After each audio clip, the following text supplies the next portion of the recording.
So now let's talk about quasi-experimental design. When we're talking about quasi-experimental design, it's very similar to experimental research. However, we're not going to have random assignment of participants to conditions. Similarly to experimental design, quasi-experimental design requires the manipulation of an independent variable. However, there is no random assignment to conditions. So some of the benefits of using a quasi-experimental design is that we actually are still manipulating that independent variable. And by doing this, we can do a few things. We can imply that there's actual causality to the relationship we're looking at. We can determine if this is a real relationship, in other words. It also helps us to control for some of those environmental factors that might be an issue. So this is a very good form of research. However, it does come with a few disadvantages, and let's cover those now. So what are the disadvantages of using a quasi-experimental design? Well, there may be a difference inherent in the two groups of people that I'm looking at.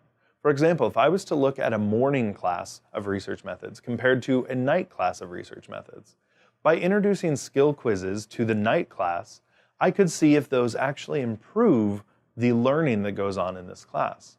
Then when I compare the two classes, I could see, oh, well, does adding skill quizzes actually make things better? This could be really helpful. However, maybe there is a difference between the people who signed up for these classes. People who signed up for the morning class might perform better anyway. People who signed up for the night classes might perform worse. We don't know with a quasi-experimental design, and that can be hugely problematic when we're trying to decide if this is a causal relationship. Additionally, we want to be aware of carryover effects. There are many different types of carryover effects that can pose serious questions about the causality of the relationships we uncover. We'll talk about those a little bit later on, but just know that carryover effects can be a big problem when it comes to quasi-experimental design. So when should you use quasi-experimental research designs? Well, there are a lot of instances where this may be the appropriate design. For example, say you were a school district and you were curious if you could implement a new anti-drug program for your students. You wouldn't just want to try this out without actually testing it, so what you would do is find two similar schools. In one of those schools, you would implement the new anti-drug program, and in the other, you wouldn't. At the end of the semester or the year, you could then test the students and see what their attitudes toward drug use was. By doing that, we could compare, would this be effective in a similar environment? We can see this relationship without actually having to implement something we don't fully understand. This can be really nice because it's a natural setting and it feels very realistic. We're seeing the program we're creating in the environment it will be used. If it is successful in one program, if we see that there is an increase in anti-drug attitudes by the end of the semester, then we have a reasonable assumption that we could implement this program in the similar school to obtain those same results. So let me give you one more example of how a quasi-experimental design might actually look. So first, let's say that we're going to test prosocial lyrics on prosocial behavior. In other words, by listening to a song that has prosocial lyrics, does it actually increase your behavior? Are you going to act in a more prosocial way?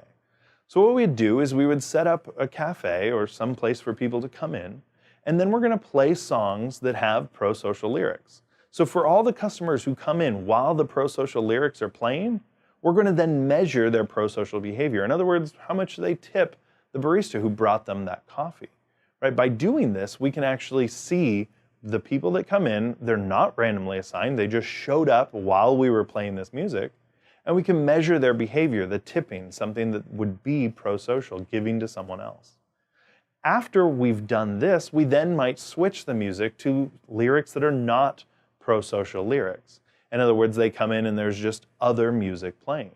For all those customers who come in, again, not randomly assigned to this condition, during that time, we will then measure their behavior. Are they more likely to tip when other songs are playing, when songs that are not prosocially lyric songs are playing?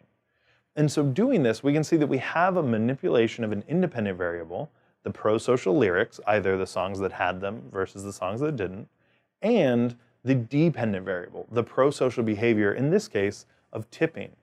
By doing this, we can then compare how people responded when they were in group 1 or group 2, and we can measure that difference. This would be a great example of a quasi-experimental study.